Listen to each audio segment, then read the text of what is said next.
Hey, you're listening to Don't Lie to Your Life Coach podcast with Kim Arrington. I'm Kim Arrington. I'm a life coach, a weight loss coach, an author, and a badass passionate about helping you connect back to your most authentic self. Join me here each week so I can coach you on how to think all those juicy thoughts that get you feeling your absolute best and taking some big ass action. Coaching has changed my life, and it can change your life too. I'm here to give you real life solutions to create a life you'll love. Because the truth is, boo, you ain't just got problems, you got options.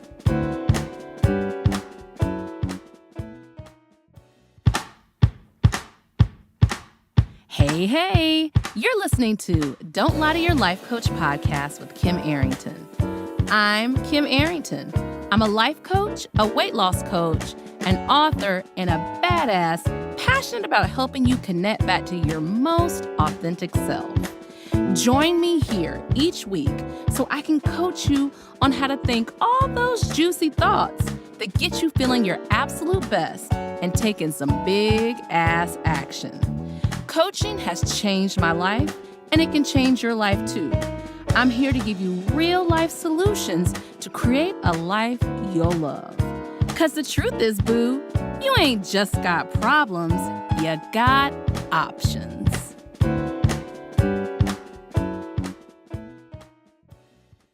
Hey, y'all. What's up? Y'all remember what's up? You remember those? Yeah. Hey, y'all. So glad to be here with you today. Got another podcast for you. This one is right on time, like all of them are. I am trying not to sweat myself out. It is, I don't know when you'll get this podcast, but it's January in Durham, North Carolina, and it is 71 degrees. And I refuse to turn on the AC. We'll see if that lasts. I did turn on my fan, my personal fan. I'm coming here today to talk to you about main character energy. Main character energy. You know, it's Oscar nomination time. We all know the categories of Best Actor, Actress, and Best Supporting Actor and Actress. But we get the difference, right? The supporting actor and actress isn't what the movie's about. They literally support the unfolding of the story of the main character. Hell, sometimes they don't even play a very big part. But the main character, that's what the film is all about. That's who we come to see. That's who we've come to see to transform and transcend all their limitations into personal power. We need to find that main character energy in our life. Now, a few podcasts ago, I'll make sure I link it. I can't remember which one.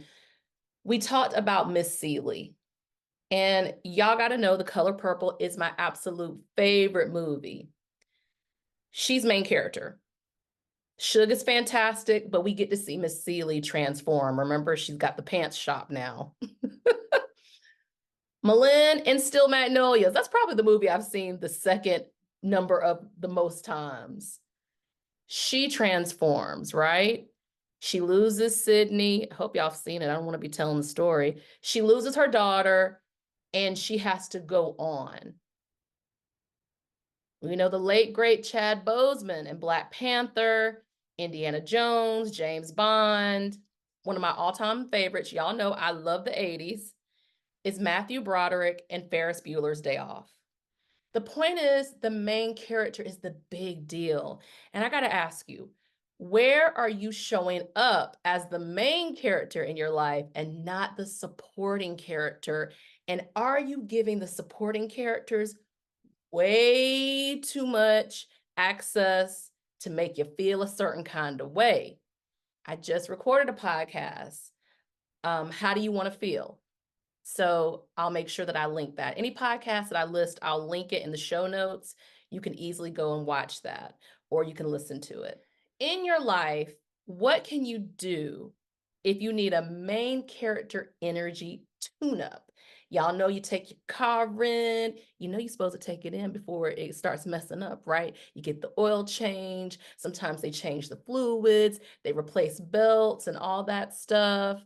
Well, sometimes your main character needs a tune-up too. This episode is for you if you feel like you're everybody's supporting actor or actress or person and not the star on the red carpet. This episode is for you if you don't know how to get back to being the star. We're not trying to be a shooting star. We might make a wish on one, okay? We don't want to be a damn shooting star. The shooting star falls out the sky. I don't really know if that's true. My science teacher is probably listening. And if you're a science teacher, you may be telling me something different. This episode is for you if you don't know what to do next to get that main character energy. And that main character energy is all about feeling like you get to make choices in your life. You're the most important person in your life. It's not saying there aren't other important people. It's your cup is overflowing, it's filled to the brim. And then you can give, you can show up because you don't feel like you're always running from things. And it's so funny because right now I'm running to get this podcast taken care of before my kid gets home from school. Note to self, don't record podcast on Fridays anymore. I have learned my lesson. I'm main character energy. Let me do it on a Thursday. Okay. Your truth always wants to be revealed. So if you're fretting about all the nouns in your life, the man, the woman, the person, or your partners, the kids, the parents, the friends, especially that friend, the job, that bullshit, this podcast is for you. It's time for you to have a main character energy turn up. We got to talk about the hero's journey. And you're the hero. One of my quotes that one of my quotables is be your own damn hero. The hero's journey is a brilliant place to do that. So, in the hero's journey, you leave the familiar of home. That is the you that doesn't quite feel right. You know you need to do something different. You ain't sure what to do yet, but you know that you've got to figure yourself out. In my course, Half-Life, I teach you how to let go of, I have this DCR method. It's a borrowed method. I just kind of put the shape around it, but I first heard it on a podcast from Danielle Leslie. And I'll link to her podcast on this, but it's like the discovered you is who you were told you are, but you think it's original. The created you, who you then based yourself off of that discovered you, what everybody told you were, but you still think you're original, but the remembered you is actually you. And in midlife, that's when the shit comes up and it refuses to go back. Okay, it refuses to hide anymore. So in this hero's journey, you leave the familiar of who you say you are to try to discover who you are. It's your soul's yearning to be authentic, to repair what you thought was lost or broken. You are never lost and broken. You come up against some ridiculous odds often to remember who you really are. And finally, you return home with the gifts of the journey. That includes the struggle, what you went through that revealed you to you and the truth of who you really are. And it may not even be struggles, it could be beautiful things. I know my hero's journey has been around feeling lovable, feeling that I can be loved no matter what. And so some of the hero's journeys may be around getting over an abandonment wound, a trust wound, a neglect wound, a guilt wound. It may be being honest about your sexual identity. It may be that you decide to step out in a way that you hadn't, like by ending a relationship or ending, a job. You decide that you want to really be a teacher after you've been in corporate America. You see this in midlife, this happens. I always give this disclaimer. Before you go burning it all down, please go to the personal development school or at least find out about attachment style. What you might be burning down could be your reaction to past hurt that is being shown in a job, shown in a partner. And once you're able to learn about your attachment style, work to being earned secure, all of these things could change.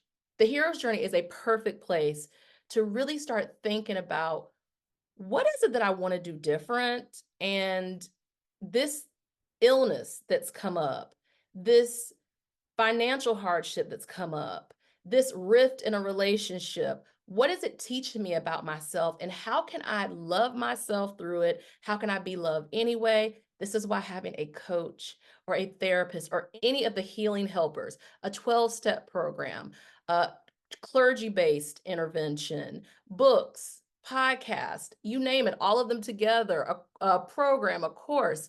This is where you begin to answer those questions. You have to have tolerance. You have to have tolerance to be able to be the main character, to understand that every one of us is going to go through some shit.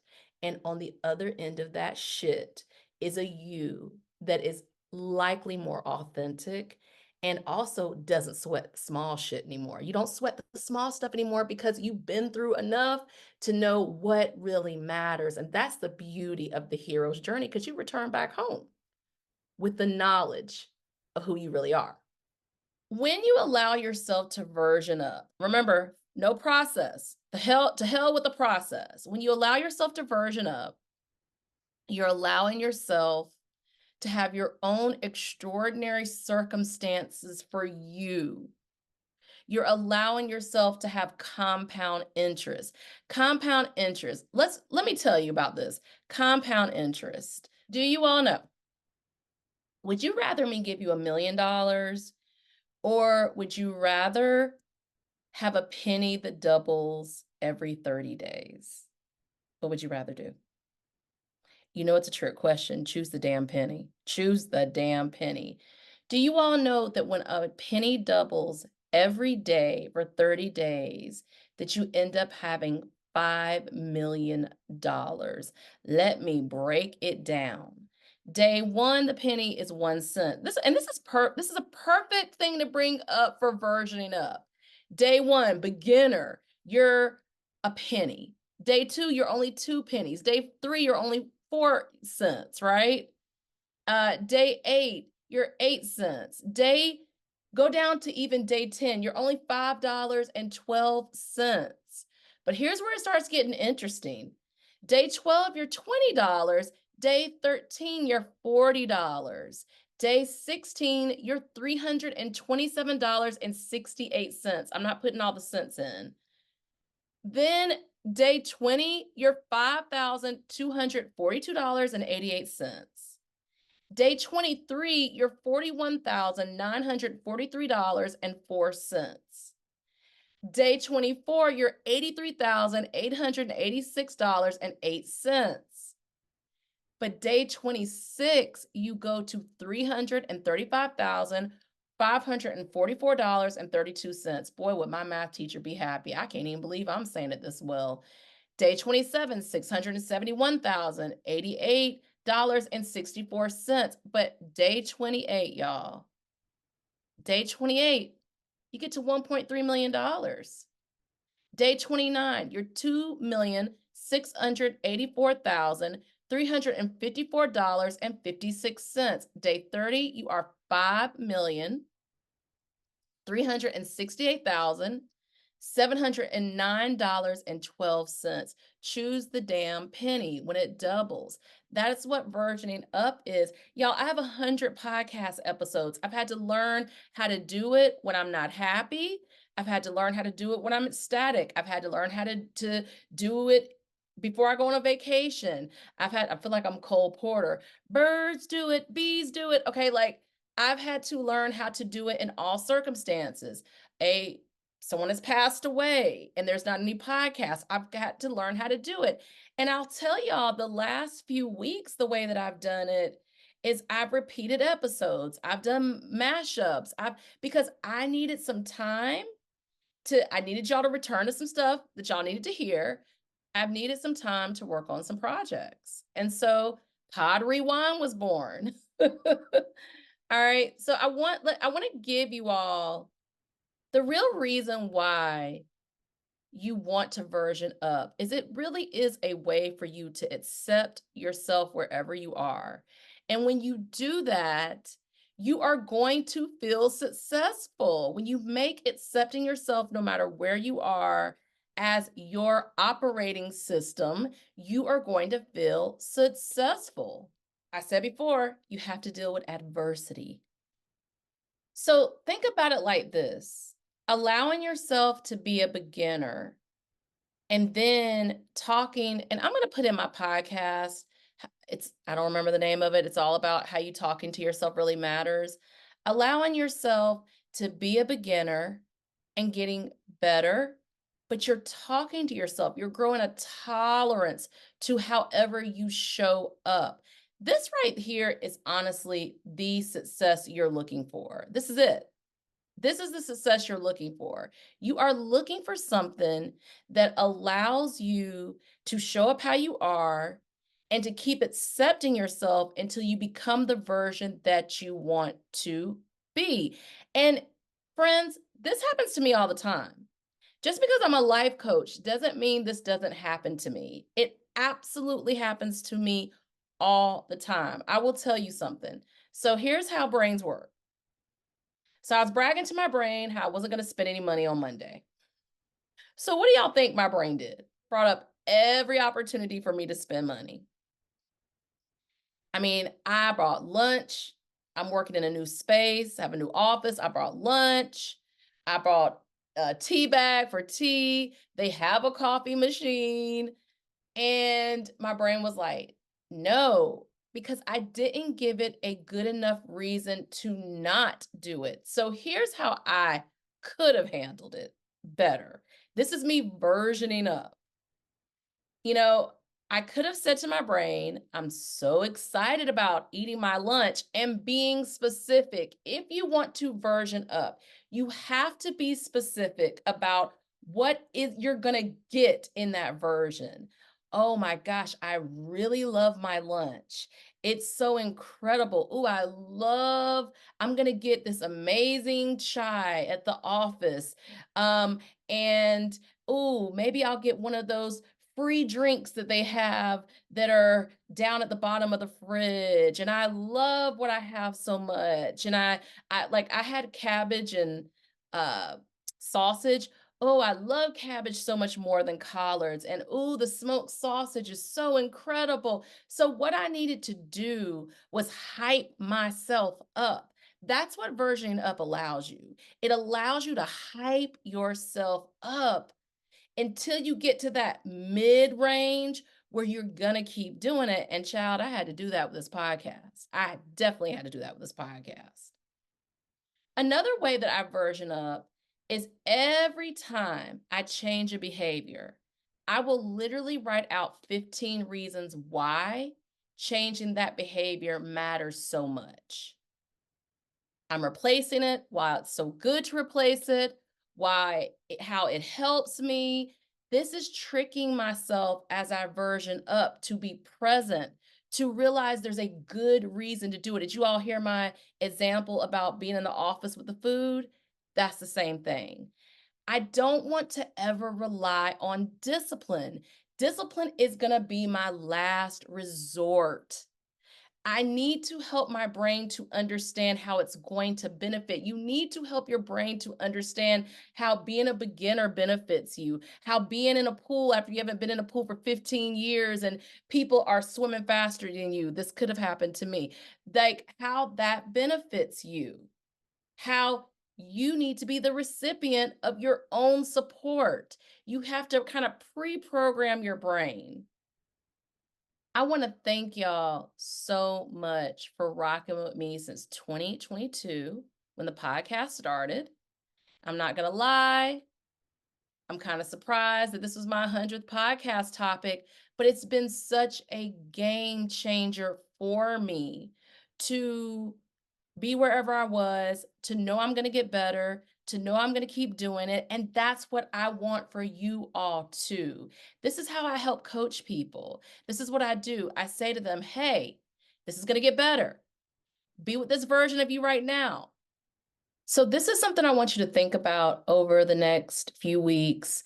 when you're beginning something or when you're in the middle of something, how you can version yourself up, how you can slowly allow yourself to be wherever you are, how you can hype yourself up, how you can do the thing. And this episode is for you. If you need to learn about self-trust, you may struggle with self-doubt and want to trust your own decisions more. You may feel like you're constantly kind of second guessing yourself and you want to break free. All you folks who are like, the rug gets pulled out from under me, this episode is for you. If you're tired of trying to go to others to get validation and you're ready to rely on your own inner wisdom, and you want to build confidence in your ability to handle what comes up in your life, the hard stuff and the good stuff. Midlife is the perfect time to kind of double down on your self-trust. It's a little bit ironic. I'm telling you to trust yourself, but you've come to me to hear for you to trust yourself. And I will tell you that if you are going to anyone to work on personal development, they should be turning you back to yourself, to listen to yourself, to be in your own knowing. And so this episode is all about how you get to be who you want to be, how you hear yourself, how you see yourself, how you feel about yourself, and where you go back to. So let's get to self-trust. Y'all know I'm always going to give you a good old Merriam-Webster definition. So I'm going to give you this definition of trust, but I'm actually going to make it about you because we're talking about self-trust. We're not talking about trusting others. We're talking about self-trust. And by the way, if you trust yourself, then you actually are more likely to trust others and know when you may need to pull back and consider another source. So here is the definition of trust. We're going to make it about self. An assured reliance on the character, ability, strength, and truth of yourself. Confidence is placed in yourself. A dependence on something future or contingent when it comes to yourself. It's definitely, we often talk about trust with others, and I want you all to start thinking about trust when it comes to you. When I think about self-trust, I was looking for quotes, and I came across this incredible quote from Toni Morrison, you know, the world famous, won every award, Toni Morrison, beloved, Sula. I've read many of her books. You are your best thing. You are your best thing. I really can't think of another more appropriate quote for midlife. I want you to think about it like this. In your childhood, in your teens, in your 20s, in your 30s, so much of your world is about the other relationships in your life.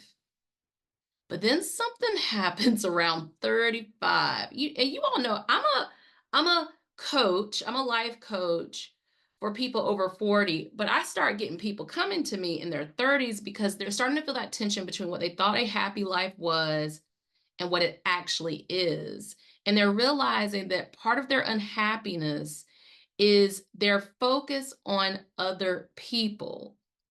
And they come to me, God knows I've been through this, and I help them to ask themselves the question. I'm going to take you through a full 4-step process for you to do this a little bit later on. Just stick with me in this episode. By the time you start reaching 40, it's undeniable. When you hit 43, like you're like, if you have not been doing things differently, you almost have a grief about your life that you cannot shake. And this is what this episode is about. I want to talk just for a second about one of my clients. We just had an intense session where she was talking about one of her family members and how she had to protect her family member from this other family member.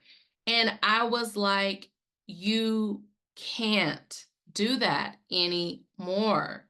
You have to override that childhood conditioning that says, I need to take care of this person at my own expense. You need to be willing to sit on your hands and not say, I'm going to come after this family member if they do this. And if your family member, the one in question you feel like you need to care for, comes to you and talks to you about it, you can decide what your solutions are that don't have to be being on the front lines and taking up for this family member. Because if you're always doing and taking up for people, how do they change? When we get in the way of people and their lessons, sometimes we're making it so that it doesn't feel good. Like we change when stuff starts feeling so bad that we have to do something different. I tell my clients this all the time. Your natural state of being is not to feel bad. So when you feel bad, that is your emotional system's way of trying to get your attention. Self-trust is not about closing the door on relationships. Self-trust is about opening our door wider on our relationship with ourselves. I think that was the money shot. Let me get y'all into these steps for you to know that you can have credibility in yourself, for you to know that you are believable to yourself. You've got to decide what you want and then declare that thing. You don't need anyone to be on board. Entrepreneurs, can you hear me? Can you hear me? When I think about people who declare it, I think about entrepreneurs. I'm an entrepreneur. I come from 100 years, 100+ years of entrepreneurial experience on my side of the Arrington family. My grandfather, Robert Russell Arrington, who was the most successful Black tobacco farmer in his area of Virginia. My grandfather, Robert Russell, lost his leg in the coal mines of West Virginia. For you to decide and declare it, I'm going to do this thing. I'm not going to need anybody to be on board with me. It's great if they are. And I'm not going to stop until I do this thing. I'm going to declare it to myself. I don't need to declare it to everybody. You know how you see these people who say work in silence? That's why y'all been getting these pod rewinds. You don't have to declare it to everyone at first. To trust yourself, you must declare it to you first. You must decide and then declare that you are going to do what you think you cannot do. And this reminds me of my favorite quote from Eleanor Roosevelt. You must do the thing you think you cannot do. I don't know if that's a healing journey for you with the diagnosis. I don't know if that's staying in a relationship where the commitment feels difficult, but you're going to do it anyway. I don't know if that is deciding that this person has addiction and you're still going to be open to loving them, even if it means putting your boundaries up. I don't know if that means going back to school or going for a new job but you got to decide it and then declare it. Decide and declare. Step 2, practice makes practice. It's not enough to just decide it and declare it. You're going to practice what it means to actually be the thing. You're going to hear your own inner guidance. See, self-trust has that inner guidance piece. You guys call it intuition. Some of you call it your God voice. Doesn't even matter. Higher self. You're going to listen to that inspired action and you're going to just keep moving forward. Practice makes practice. Not perfect. I don't have a problem with perfect, but I know it's a loaded word. But I'm going to continue to believe in myself. I'm going to continue to trust myself. I'm going to continue to know what I'm doing is right for me. And this situation is helping me to practice seeing my self-trust. When you go on a self-trust journey, you're going to have naysayers. And you know what else nays? A donkey ass. Okay? I don't think they neigh. It's really a horse. But let the naysayers go on and neigh their asses on out the picture. Let the naysayers neigh their asses on down the street. practice makes practice. You need to know it. Now, I'm being real careful to say not believe it. When you start on a self-trust journey, you may not believe it. You may not believe that you can have the confidence, the trust in yourself. When you declare something, it is different from you believing it. When you practice something, you may not have that jump shot yet, but you keep practicing it. You declare, I'm going to have a jump shot. I'm going to run this 5K. I don't even need to believe it. I'm just going to do it. I'm going to do it and I'm going to practice. I'm going to go out with my app and practice my running intervals. And before long, belief finds me. Practice is the way to get to belief, or I'll just say knowing. I don't even need belief. I want to sidestep belief and go straight to knowing. When I decide and declare it, I'm also saying I'm knowing. And the practice is good. Maybe it gives me confidence. I always say confidence comes from doing, but at the end of the day, it's me moving forward in inspired action. It's you moving forward in inspired action. I'm going to trust myself. Oh, this didn't turn out how I wanted it to. Let me make a little tweak. I have a client who says adjustments are mandatory. Let me make a little adjustment and keep practicing it. That's how self-trust works. That's how you begin to know that you can really understand and be there for yourself. You have to decide that you're going to practice that skill. I think self-trust is a skill. I think the more you do it, the more you get better at it. Hell, I think everything that you want is a skill. When you say that it's a skill, you allow yourself to have the relationship with it where you can become it. That's why I don't like the word process. I don't like the word belief, because when I decide and declare, I have become it. I have decided I become it in that moment. And I watch the world change to show that, to reflect that back to me. Here is my power question of all questions. I teach all my clients this. Ask yourself, is it really true? So you get mad at somebody. They've done something to you. I want you to ask yourself, is that really true? Anytime you use the word always, this person always does this, this person, I always do this, I know it's not true. There's no such thing as anyone always doing anything. Ask yourself, is it really true? Next time something comes up where you question yourself, where it shakes you to your core, you need to ask yourself, is it really true? Because I have, number one, decided and declares. I'm number two, practice makes practice. And now I'm at the point where when adversity or something comes up, when someone questions, like I'm all feeling good in my self-trust, I'm like, yeah, boy, like I know myself, I know what's up. And then someone comes hard in and questions me. I need to ask myself, is what they're saying about me true? Probably not. And I need to ask myself, when I get bothered or triggered by anyone, is it really true what's happening? Because your brain is designed to tell you an economical story, which means a story that's based off of what it knows. If you don't like what's happening, you have to choose differently. And sometimes you'll be surprised at what you choose. You will think that you're going to go this direction and you go the opposite direction. So all day, I'll ask myself, like, is that really true? Or the other question I'll ask my clients is, give me evidence. That's the same thing. It's basically the same thing. Is it really true? Give me evidence. Like, give me evidence is true. What's the evidence I have of this?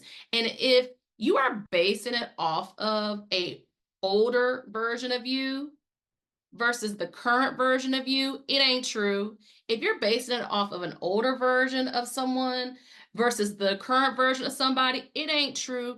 You've got to decide that you are willing to let go of the older versions of you and the older versions of others.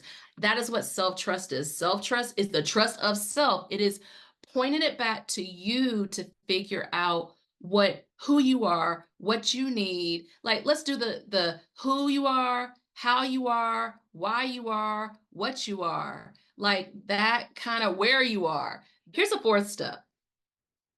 Blunder to best. Ooh.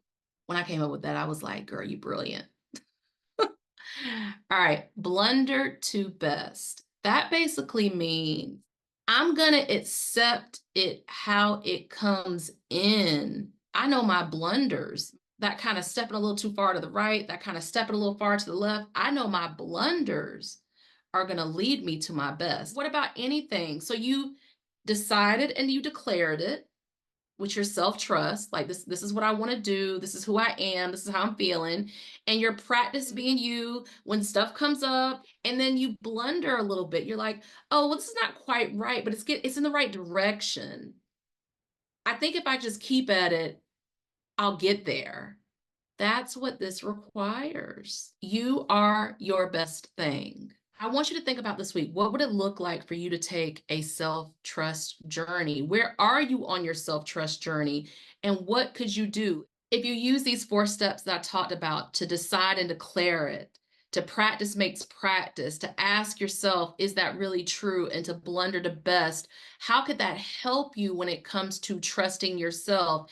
I want you to live a life where you see yourself, you hear yourself, you know yourself, because joy, our true joy comes from being so curious about ourselves and answering those questions that come up. All right, y'all, I'm so glad to be back. New episodes, new episodes. All right, share this episode with a friend, do the homework, think about it. I'll see you next week. Are you feeling what you just heard? Good, good. Repeat after me. You don't have to figure it out on your own again anymore. I'm here to help. Head over to kimarrington.com and download my free video series dedicated to getting you feeling your best right now. Look around, there's some good stuff waiting on you. Got questions? Well, we're always talking on the socials, so find me on YouTube, Insta, and the book. Don't be shy, y'all. Go listen to another episode or join me here the same time next week. Finally, don't keep good shit to yourself. Share this with a homie that could use some help too. Remember, we're not lying to ourselves anymore. We're not lying to our doctors, and you damn sure don't lie to your life coach.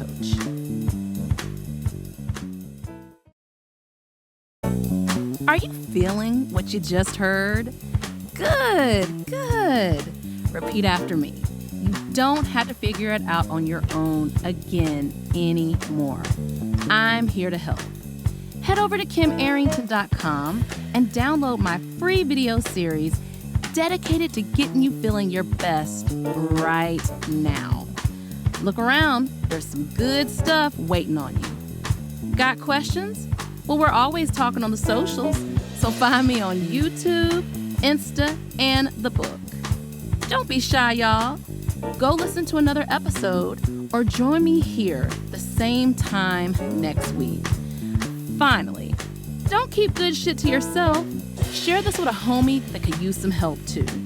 Remember, we're not lying to ourselves anymore.